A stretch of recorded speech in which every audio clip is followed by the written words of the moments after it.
Alright दोस्तों, तो अगर आप एमबीए की तैयारी कर रहे हैं, आप ये सोच रहे हैं कि कौन सा कॉलेज मेरे लिए सही रहेगा, तो एक इंपॉर्टेंट मेट्रिक है आरओआई। हर एक इंसान आरओआई के बारे में बात कर रहा है कि कौन से कॉलेज का आरओआई कितना होगा। मैक्सिमम लोग आरओआई गलत कैलकुलेट कर रहे हैं, और आरओआई के बेसिस पे सिलेक्ट करना क्या एक सही तरीका है बी स्कूल सेलेक्ट करने का, आज उसके बारे में बात करेंगे। टॉप 20 आरओआई कॉलेजेस आज आपको बताएंगे, और उसके अलावा क्या क्या इंपॉर्टेंट मेट्रिक्स होते हैं बी स्कूल सिलेक्शन में जिसका हमें ध्यान रखना चाहिए, उसके बारे में भी बात करेंगे। तो all the people who are preparing for this season for CAT 2025 and other exams, उन सब लोगों के लिए ये वीडियो काफी रेलिवेंट होने वाला है। तो चलिए शुरू करते हैं। To all the people who are new, make sure that you subscribe to the channel. This is your friend and guide in the journey of MBA preparation, Sudhanshu from I M Lucknow. और शुरू करते हैं ये वाला बहुत ही interesting video. So let's start. सबसे पहले अगर हम ये बात करें कि आरओआई को हम डिफाइन करते कैसे हैं, how do we calculate ROI, इसके बड़े अलग अलग तरीके मार्केट में घूम रहे हैं। आरओआई अगर आप फिनेंशियली देखेंगे तो आपके बहुत ही अलग तरीके से कैलकुलेट करे जाते हैं, बिकॉज आपको उसमें फ्यूचर रिटर्न्स को अकाउंट करना पड़ता है। लेकिन अगर फॉर एग्जांपल हम सिंपल रखें और सिंपल तरीके से कैलकुलेट करें, बिकॉज आरओआई एक रिलेटिव मेट्रिक है हर एक कॉलेज को कंपेयर करने के लिए, तो आप इसको इस तरीके से सिंपली कैलकुलेट कर सकते हैं कि एवरेज जो सैलरी है पोस्ट एमबीए, उसमें से अगर आप एमबीए का कॉस्ट निकाल दें, तो जो आपका डिफरेंशियल आता है उसको आप टोटल एमबीए कॉस्ट से डिवाइड करके अगर 100 से मल्टीप्लाई करेंगे, तो आपको एक एलिमेंट मिल जाएगा, एक नंबर मिल जाएगा जिसको आप आरओआई कह सकते हैं। हालांकि आरओआई कैलकुलेट करने का ये सही तरीका नहीं है। इससे आपको एक रिलेटिव आइडिया लग जाता है बिटवीन कॉलेजेस कि किसका overall performance in terms of monetary value better है। उसके अलावा एक और इंपॉर्टेंट एलिमेंट है which is break even analysis. तो मेरा जो कॉस्ट है वो कितने टाइम में मैं पे बैक कर सकता हूं बेस्ट पॉसिबल सिनेरियो। इसमें हम टोटल कॉस्ट जो आपका एमबीए का है उसको अगर पोस्ट एमबीए सैलरी से हम डिवाइड करें, तो आपका ब्रेक इवन एनालिसिस आ जाता है। इसका जो रॉ तरीका है वो ये है कि टोटल एमबीए कॉस्ट को आप टोटल सीटीसी से डिवाइड कर देते हैं। हालांकि सीटीसी आपको मिलता नहीं है, उसके अंदर आप टैक्सेस पे करते हैं, आपके कुछ एब्सोल्युटली नेसेसरी एक्सपेंसेस होते हैं like living expenses, your food and grocery etcetera etcetera, and utilities cost, वो सारा आपका आएगा ही आएगा, आप उसको हटा नहीं सकते। बट ठीक है, it gives a rough sense कि हमें टोटल कॉस्ट और सीटीसी का हम रेशियो ले लें तो अपने को एक रफ आइडिया मिल जाएगा ब्रेक इवन का कि कितने टाइम में हमारा जो कॉस्ट है वो पे बैक हो जाएगा। अगेन ये एक रिलेटिव मेट्रिक है, ये आपको सही इनपुट सही आउटपुट नहीं देता। उसका रीजन ये है कि आप जो भी आपका कॉस्ट होता है उसके ऊपर एक लोन भी होता है। अगर फॉर एग्जांपल मैंने लेट्स से 25 लाख का लोन ले लिया एट 9% इंटरेस्ट रेट, तो वो 8 साल में 50 लाख हो जाएगा। इस 8 साल में 2 साल तो मैं कॉलेज में हूं, तो इफेक्टिवली 6 साल में मुझे 50 लाख पे करना पड़ेगा। करेक्ट। तो वो ब्रेक इवन इस तरीके से कैलकुलेट नहीं होगा, लेकिन आपको एक रफ आइडिया मिल जाएगा कि कौन सा कॉलेज बेटर है इन terms of getting my fee payment और माई लोन रीपेमेंट फास्टर। चलिए शुरू करते हैं कौन से हैं ये सबसे amazing. So presenting the top 20 MBA colleges by ROI दोस्तों, and no prize for guessing कि आपके टॉप में वही तीन विराजमान, यहाँ पे एफएमएस दिल्ली, टिस मुंबई और जमनालाल बजाज, ये तीन कॉलेजेस आपके एकदम ही अमेजिंग आरओआई के साथ ऊपर प्लेस्ड है।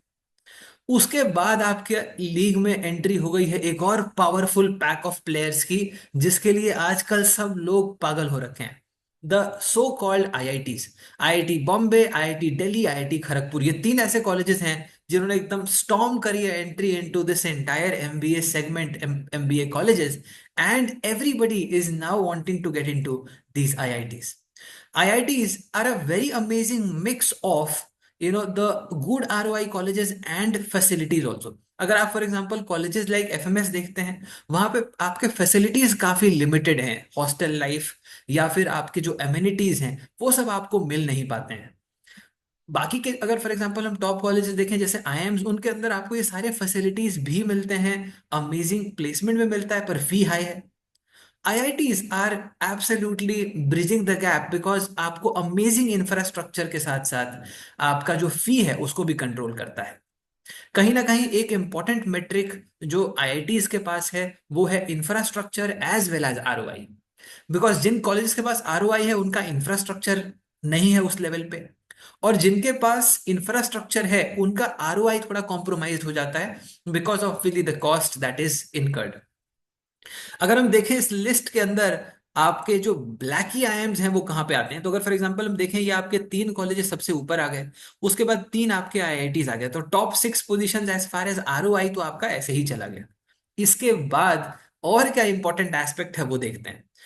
आपके आईआईएम्स ऑफ द वर्ल्ड अगर हम देखें, ये ऑब्वियसली एवरेज सैलरी अगर आप देखोगे तो ये आपके आगे चल रहे हैं, लेकिन क्योंकि यहाँ पे एमबीए कॉस्ट भी थोड़ा सा हायर साइड में है, इसीलिए आरओआई यहाँ पे थोड़ा सा कम आ जाता है। लेकिन फिर भी मैं कहूंगा कि आप अगर यहाँ पे 15-16 तक इस लिस्ट को देखते हैं तो आपको एक हेल्दी आरओआई यहाँ पे देखने को मिलता है। माई रिकमेंडेशन, आपको इसमें से कोई भी कॉलेज अगर जाने का मौका मिले तो आपको जरूर जाना चाहिए, और आपका टारगेट एक्चुअली ये सारे ही कॉलेजेस होने चाहिए। अगर मुझे 20 कॉलेजेस टारगेट करने हैं इस सीजन में और मेरी तैयारी उस हिसाब से मुझे बेस करनी है, तो ये वो कॉलेजेस हैं जिनको मैं टारगेट करना चाहूंगा। बिकॉज इन सारे कॉलेजेस में मुझे एक ठीक ठाक आरओआई देखने को मिल जाता है। इससे मैं अश्योर्ड हो सकता हूं कि मैं अपने लोन्स को प्रॉपरली पे बैक कर पाऊंगा, और अगर मेरे फाइनेंशियल मैनेजमेंट अच्छी है तो I can lead a better life also.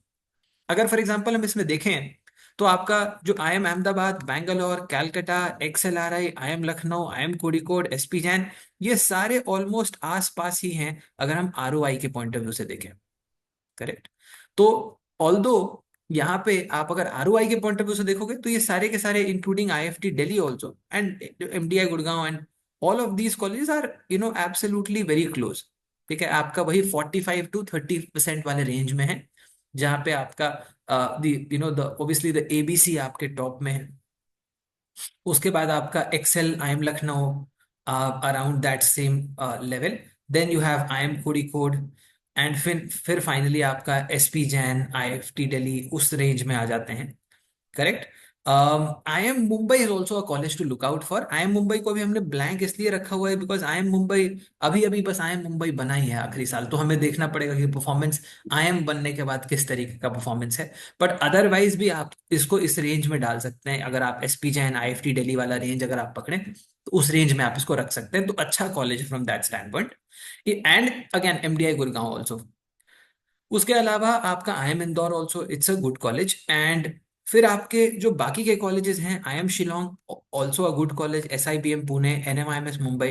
तो ये आपका लिस्ट बन जाता है जो आपको टारगेट करना चाहिए। इन कॉलेजेस के लिए आपको क्या क्या एग्जाम्स देने पड़ेंगे, आपके सारे के सारे कॉलेजेस कवर्ड हो जाते हैं, ये सारे के सारे जितने भी कॉलेजेस हैं कैट के थ्रू कवर्ड हो जाते हैं। SIBM पुणे आपका स्नैप के थ्रू होता है। NMIMS आपका हो जाता है एनमैट के थ्रू। और ऊपर जो आप XLRI देख रहे हैं वो आपका हो जाता है जैट के थ्रू। तो अगर आप इस सीजन में चार एग्जाम्स को टारगेट करते हैं, जो कि आपका CAT, XAT, NMAT and SNAP, तो आप ये टॉप 20 ROI कॉलेजेस को टारगेट करके चल सकते हैं। एक और इंपॉर्टेंट बात दोस्तों, क्या ROI is the only metric? क्या हमें सिर्फ ROI ही देखना चाहिए? मेरा रिकमेंडेशन दोस्तों, सिर्फ ROI देख के नहीं चलना चाहिए। अगर आप एक ओवरऑल डेवलपमेंट देखना चाहते हैं तो my recommendation always will be to get into a college जहाँ पे आपको हॉस्टल लाइफ भी देखने को मिले, जहाँ पे आप अपने पीयर्स के साथ में इंटरेक्शन कर पाएं, जहाँ पे आपकी लर्निंग ज्यादा होलिस्टिक होगी। केस कॉम्पिटिशन्स के अंदर बैठना लोगों के साथ, प्रेशर सिचुएशंस में, हॉस्टल्स के अंदर बैठ के ठहाके लगाना, उसके अपने ही मजे हैं। साथ में मेस के अंदर मजे करना, बरसात में चाय और पकोड़े खाना, इसके भी अपने ही मजे हैं।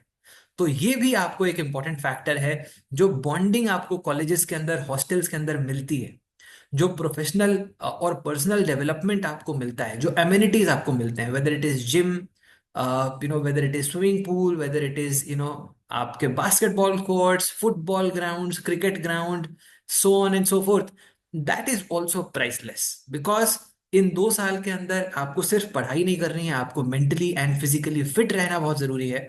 आपको कुछ नए स्किल्स भी पकड़ने चाहिए इस 2 साल के दौरान। अगर आप लेट्स से फॉर एग्जांपल आप जिमिंग के अंदर इंप्रूव कर सकते हैं, आप अपनी आप अपने फिजिक को बिल्ड कर सकते हैं। You can work on skills like music and so on and so fourth. तो अगर आपको हॉस्टल लाइफ मिले तो आपको जरूर लेना चाहिए, बिकॉज आप बी स्कूल एक ही बार जाएंगे मोस्टली, और एक ही बार आप एमबीए करेंगे। आप इफ अगर आप एक अच्छे बी स्कूल से करते हैं तो ऑब्वियस सी बात है कि आपको आरओआई मिल जाएगा, और आप अपने लोन्स भी पे बैक कर देंगे। I had graduated from I M Lucknow and I was able to pay back my loan within 2 years after my MBA. आप भी कर सकते हैं, पर वो टाइम वापस नहीं आएगा। I still have very amazing memories of a group called Titanic, a group of 14 people who are my friends to this date, and I can count on them. And primarily these are not transactional relationships. Okay, हम अभी भी एकदम मजे से interact करते हैं, बैठते हैं, एंड बहुत सारी पार्टीज साथ में करते हैं, and we count on each other, because these are very amazing relationships built up on the values of friendship, trust and togetherness. Do think about that also. Apart from that, बहुत सारे लोगों का ये होता है कि सर टैग कितना important है। शॉर्टर रन में टैग काफी इंपॉर्टेंट होता है दोस्तों। Getting into some corporates in the initial part becomes difficult without a good tag, good brand. But longer run में बहुत ज्यादा मैटर नहीं करता है। तो अगर फॉर एग्जांपल आपको आई एम टैग्स इनिशियली मिले तो पहले 5 साल, 7 साल, 10 साल आपको डेफिनेटली उसका फायदा मिलेगा। पर उसके बाद आपका काम बोलता है, अगर आप काम अच्छे से नहीं करेंगे तो आपको डेफिनेटली वो आउटकम जैसा आप चाहते हैं लॉन्गर रन में वो आपको नहीं मिलेगा। अपार्ट फ्रॉम दैट, जो कॉलेजेस हैं, apart from these top 20 colleges are also good colleges. मैं ऐसा बिल्कुल नहीं कह रहा हूं कि बाकी के कॉलेजेस अच्छे नहीं हैं, बट अगर आपको टारगेट करना है तो इन कॉलेजेस को करना चाहिए। हो सकता है ये रैंकिंग सबके लिए सेम ना रहे। अब फॉर एग्जांपल अगर आप मुझसे पूछेंगे तो मेरे हिसाब से रैंकिंग नहीं है, बिकॉज आरओआई सिर्फ एक इंपॉर्टेंट पैरामीटर नहीं है मेरे लिए। मेरे लिए campus life, college life, music, interactions, fun, parties and living above all is important. तो मेरे लिए रैंकिंग नहीं रहेगी। लेकिन अगर फॉर एग्जांपल मैं अपने मेट्रिक्स के हिसाब से भी अरेंज करूं तो वो 20 कॉलेजेस यही होंगे। इसीलिए मैं रेकमेंड करूंगा कि आप इन कॉलेजेस को लेके स्टार्ट करिए।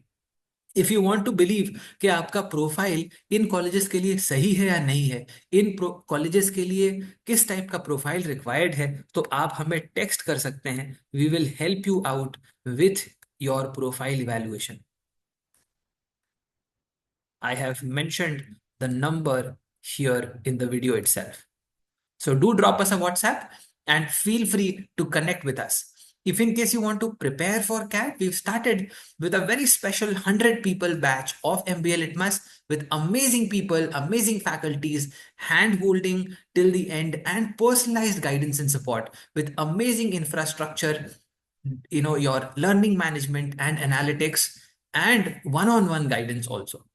You can find that in the description, and I'll see you all in the next video. अगर आपको वीडियो अच्छा लगा हो तो do make sure that you like it, subscribe to the channel and share it with as many people as possible who are yet to start their MBA journey and want to understand कि कौन से colleges को target करना चाहिए. See you all guys. God bless you. Take care and bye bye.